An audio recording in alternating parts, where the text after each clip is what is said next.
Romanos 1. Começa a saudação de Paulo aos irmãos de Romanos. Paulo, servo de Jesus Cristo, chamado para ser apóstolo, separado para o evangelho de Deus, que ele, no passado, prometeu por meio dos seus profetas nas Escrituras Sagradas.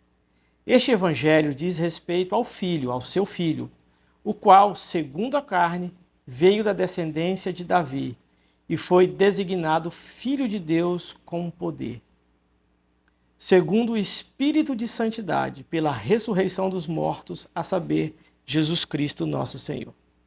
Por meio dele, viemos a receber graça e apostolado. Olha só que interessante, ele diz que ele recebeu primeiro graça e depois apostolado. Então, antes de apóstolos, tem que vir primeiro a graça. Graça e apostolado, por amor do seu nome, para a obediência da fé. Entre todos os gentios. Entre esses se encontram também vocês. Olha só que interessante. Também fomos chamados na graça e algum dos dons, né? No caso de Paulo, apostolado. Então encontra também vocês que foram chamados para pertencerem a Jesus Cristo. A todos os amados de Deus que estão em Roma, chamados para ser santos. Que a graça e a paz de Deus, nosso Pai, e do Senhor Jesus Cristo estejam com vocês. Amém? Esteja com você aí que está vendo esse vídeo. Em primeiro lugar, é o início da saudação. Por meio de Jesus Cristo, dou graças a Deus por todos vocês, porque a fé de vocês que vocês têm é proclamada no mundo inteiro. Olha só que interessante. Paulo está elogiando que a fé da igreja de Roma, a fé deles, impactava pessoas no mundo inteiro. Então leva a gente a ter uma reflexão. A nossa fé tem impactado pessoas à nossa volta? Interessante isso, né? Vamos lá. Pois Deus, a quem sirvo em meu espírito no evangelho do seu Filho, é minha testemunha de como nunca deixo de fazer menção de vocês em todas as minhas orações, pedindo que em algum momento, pela vontade de Deus, surja uma oportunidade de visitá-los, porque desejo muito vê-los. Olha só. A fim de repartir com vocês algum dom espiritual, para que vocês sejam fortalecidos. Isto é, para que nós consolemos uns aos outros por meio da fé mútua, a de vocês e a minha. Está vendo a importância? Eu vejo isso, a importância da gente estar junto, congregando, sempre caminhando com irmãos na irmandade. Por quê? Porque a fé mútua é fortalecida um com a outra. Você tem uma fé, fortalece a minha, o seu testemunho, aquilo que Deus fez. Interessante isso, né? Vamos continuar. Quero que vocês saibam, irmãos, que muitas vezes me propus a ir visitá-los, no que tenho sido até agora impedido para conseguir algum fruto igualmente entre vocês, assim como também tenho conseguido entre outros gentios. Pois sou devedor tanto a gregos como a bárbaros, também a sábios como a insensatos. Por isso, quanto a mim, estou pronto a anunciar o evangelho também a vocês que estão em Roma. E aí, você também está preparado para anunciar o evangelho em todo lugar? Paulo está dizendo aqui. Agora ele terminou a saudação, então agora a partir do 16 ele vai começar a mensagem. Pois não me envergonho do evangelho, porque é o poder de Deus para a salvação de todo aquele que crê, primeiro do judeu e também do grego. E você se envergonha do evangelho? Ou aonde você trabalha, estuda, você anuncia o evangelho independente do local que esteja. Não se envergonhe, hein? Olha só como é que ele começa o 17. Porque a justiça de Deus se revela no evangelho de fé em fé, como está escrito, o justo viverá pela fé. Olha o que se manifesta pelo evangelho, a justiça, a justificação de Jesus. Ela é anunciada e começada no evangelho. Então isso é muito forte, muito poderoso, certo? Porque o justo, esse foi o versículo que fez com que Martinho Lutero se convertesse. Quando ele leu isso aqui, o justo viverá pela fé. E ele entendeu essa justificativa de uma vez por todas. Isso é muito forte, tá? A ira de Deus se revela do céu contra toda impiedade. Então, contra toda impiedade, não é mensagem de amor, é mensagem de ira de Deus. Olha, se arrependam, era a mensagem de João Batista.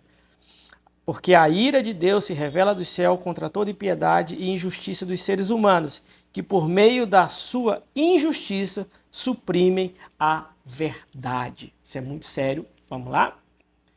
Pois o que se pode conhecer a respeito de Deus é manifesto entre eles porque Deus lhe manifestou. Então ninguém, nós vamos ler já, mas todo mundo tem como conhecer a Deus de alguma maneira. Ele está dizendo aqui, porque, olha só, como é que alguém pode conhecer a Deus? Ele vai explicar. Porque os atributos invisíveis de Deus, isto é, o seu eterno poder e a sua divindade, claramente se reconhece desde a criação do mundo, sendo percebido por meio das coisas que Deus fez. Ou seja, Deus criou o sol.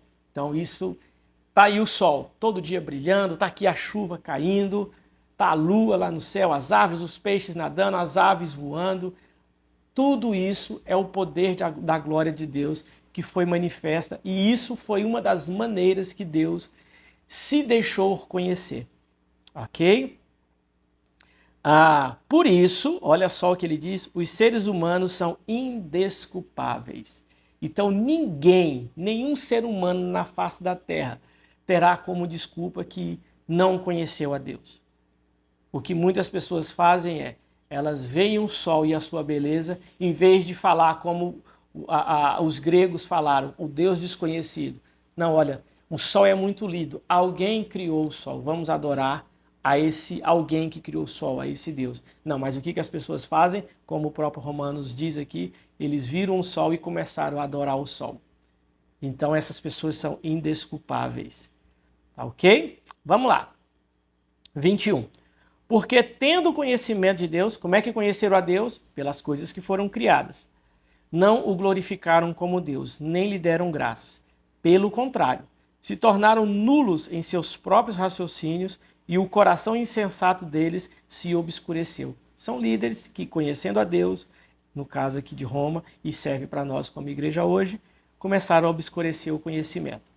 Dizendo que eram sábios, se tornaram tolos e trocando a glória de Deus incorruptível por imagens semelhantes ao ser humano, corruptível, a aves, a quadrúpedes e aos répteis. Então é o que nós vemos hoje na história, sempre se repetindo, pessoas que começaram a adorar a criatura ao invés do Criador. Por isso, olha o 24, por isso o quê? Esse por isso ele está ligando. Presta atenção, isso é muito importante.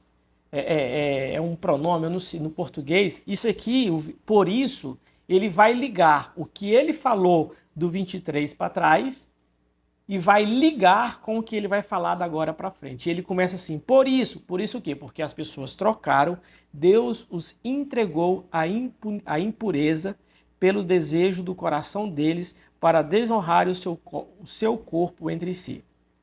Então, por conta da idolatria, no caso aqui de Romanos, Deus os entregou. Eu comento o seguinte, que o pior castigo que um ser humano pode ter aqui na terra da parte de Deus é Deus entregar ele. Vai, faz o que você quer.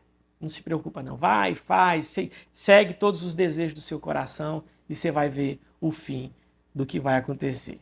Tá certo? Vamos continuar. 25. Eles trocaram a verdade de Deus pela mentira, adorando e servindo a criatura em lugar do Criador, o qual é bendito para sempre. Amém. Então, Deus entregou eles porque eles começaram a não conhecer a Deus e começaram a trocar a glória do Deus incorruptível por coisas corruptíveis. Então, por isso, Deus os entregou. Agora, olha só, o 26, olha como é que ele começa. Por causa disso, por causa do quê? Por causa do que ele falou no 24 e no 25. Então, por causa disso, Deus os entregou a paixões vergonhosas, porque até as mulheres trocaram o modo natural das relações íntimas por outro, contrário à natureza. Da mesma forma, também os homens, deixando o contato natural da mulher, se inflamando mutuamente em sua sensualidade, cometendo indecência, homens com homens, recebendo em si mesmo a merecida punição do seu erro. Então, por causa do que eles começaram a fazer no 24 e 25, Deus os entregou mais uma vez a entrega. Deus, vai lá, faz o que você quer. E isso gerou o homossexualismo. Então, o homossexualismo, segundo o que eu entendo aqui, pelo que eu entendi em Romanos, é uma consequência da idolatria. Geralmente, o homossexualismo está ligado à idolatria. 29. E por haverem desprezado o conhecimento de Deus, ou seja, eles desprezaram, houve um desprezo, tá certo? E por isso, então, ou seja, por haverem desprezado o conhecimento de Deus, o próprio Deus, olha só que interessante, o próprio Deus os entregou a um modo de pensar reprovável. É reprovável, à luz das Escrituras, do modo de Deus ver as coisas, é reprovável o modo de pensar dessas pessoas que cometeram todas essas coisas que a gente leu agora, tá? Para praticarem coisas que não convêm. É incrível, né? Estão cheios de todo tipo de injustiça, perversidade, avareza e maldade. Gente, olha só, essas pessoas geralmente são assim, tá? Estão cheios de inveja, homicídios, discórdias, engano e malícia, são difamadores, caluniadores, inimigos de Deus, insolentes, arrogantes, orgulhosos, inventores de males, desobedientes aos pais, insensatos, desleais, sem afeição natural, sem misericórdia.